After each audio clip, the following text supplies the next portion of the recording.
So recently I've been working on early development of a 2D platformer game. Now, to anyone who likes 2D platformers or otherwise kept an eye on the market, you'll know that 2D platformers are kind of considered stale nowadays. And while the recent years are not without their gems and masterpieces, there are a lot of factors working against the success of a platformer in 2022 and 2023, one of which is the reputation of the genre itself. Platformers are often the first type of game that aspiring game devs will build, and that's great, but that relatively low barrier to entry seems to correlate with a dip in overall quality. Next are the so-called asset flip games, where developers will haphazardly stitch together sprites from random asset packs and try to flip a profit. Sometimes it's out of inexperience, sometimes it's a thinly veiled cash grab, but regardless, the optics aren't great. Another factor I'd argue is that 2D platformers are pretty restrictive. Consider first-person 3D games. First-person games have like a crosshair, which lets you interact with your environment on all axes across 360 degrees. You can look at a book on the floor or shoot a gun into the sky. In a 2D RPG, a sort of top-down isometric point of view game, you lose the Z-axis, but you can still go diagonally up or turn to the bottom left and interact with something there. But in the universe of a 2D platformer, where the existence of gravity provides a baked-in default experience of just kind of walking along the x-axis, and where a crosshair is not present, and where common platformer operations like dashes and wall climbs requires that some number of controller inputs are reserved, the bandwidth for innovation starts to feel a little thin. In my experience, it's this restrictiveness that's kind of choked my foray into level design for this game. But it's something I wanted to tackle head on, because in spite of all of this, in spite of the growing sentiment that platforming as a genre is dead, I still feel like there's a lot of untapped potential. I'm reminded of a quote by Austrian-American composer Arnold Schoenberg. "There is still plenty of good music to be written in C major." With nearly all platformers sharing so much of their core DNA around movement, it's challenging to create a unique experience, to weave in game mechanics that feel fresh without being gimmicky, accessible while not being bland, all while still being thematically compatible with the vision for the game itself. I also needed some ideas, or more accurately, I needed a better ideation process, and I got some inspiration from a recent video from one of my favorite content creators, Simone Yetch. In the video, Simone Yetch and Laura Kampf showcased a new product of theirs called the Build Dice, a set of 3 aluminum cubes, each engraved with one aspect of a hardware build. Objects on one cube, materials on the second, and properties on the third. When thrown like dice, they provide some parameters to help you kickstart a new hardware build. I didn't have the hardware design chops to get something like this made, but I was able to create a simple web app to achieve the same rough goal. And today, I'm going to use it to explore some interesting new mechanics and see if we can add something fun to the game that I've been working on. This is the first video on this channel, so hello, welcome, and let's go.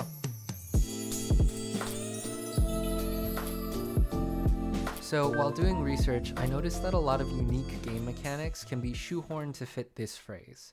As noun verb, noun verb. Take Rollerdrome, a recent skating/shooter hybrid game that combines some of the best pieces of old-school Tony Hawk games with a sort of run-and-gun shooter.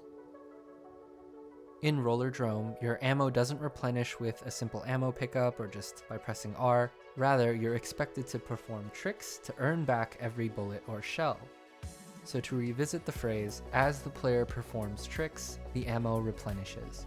Or Superhot, the game where time moves as you move, or as you move, time moves. Or to name a final example, the classic Agario, where as you eat other players or other bits of food, your size increases. I took that noun-verb phrase, a fresh installation of Next.js, came up with a list of miscellaneous possibilities to plug in, and created this. As you'll notice, the noun-verb structure gives us 4 randomized slots, like blank spaces in a Mad Lib. Now initially I thought any noun and any verb would work in either spot, but I realized it would lead to a lot of nonsense permutations. Stuff like, as the grass shoots, the floor resets. So to avoid that, the rule is that the first half of the sentence must refer to things that can actually happen in-game, whereby the right half is where the randomness comes in, and where a little bit of nonsense can lead to some interesting possibilities. So I clicked around for a bit and found some fun ones, like as the player jumps up, the walls become visible, which might go in a level where players have to jump quickly through a series of briefly visible platforms, forcing them to rely on their memory. Or as the player approaches the light, the player's dashes will ignite, which could be some sort of power-up. As the time passes, light sources disappear, which is basically a description of nighttime, maybe adding time pressure to a level, or a sort of horror element. I've got a checklist of requirements that every game mechanic that I test should satisfy. So first, it must add meaningful depth. Regardless of whether it's a mechanic that's going to be present throughout the whole game, or whether it's something for just a single area or obstacle, its existence should add depth. So maybe it helps players feel like they have more agency over outcomes. Or maybe it inherently increases the number of strategic choices available to the player. Second, it must help to facilitate new challenges in level design. Third, and this is kind of obvious, it shouldn't be a gimmick. I'm defining gimmick here to be something that's enticing or interesting at first, but starts to feel cheap, repetitive, or otherwise one-dimensional over time.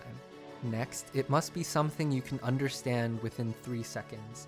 If the game mechanic was, as the player jumps, they earn 1 point, which can be redeemed when the sky is blue, if and only if it's Wednesday, then there's something lost there. It's not as interesting. It's not as innately, viscerally compelling. And lastly, it must be something that can stand on its own. John Bellion, music producer, has a quote to that effect. My new litmus test is if I can play it on the keys while jamming with just a group of musicians and the song still sounds good, minus the sonic production grandeur. You know, all that stuff is great, but when you get to the meat and potatoes of the song, if it still sounds great. So as he mentions, the idea of the mechanic should, at its core, be something that's interesting or fun or engaging, even when it's not necessarily overloaded with dazzling effects and sparkly shaders. So cool.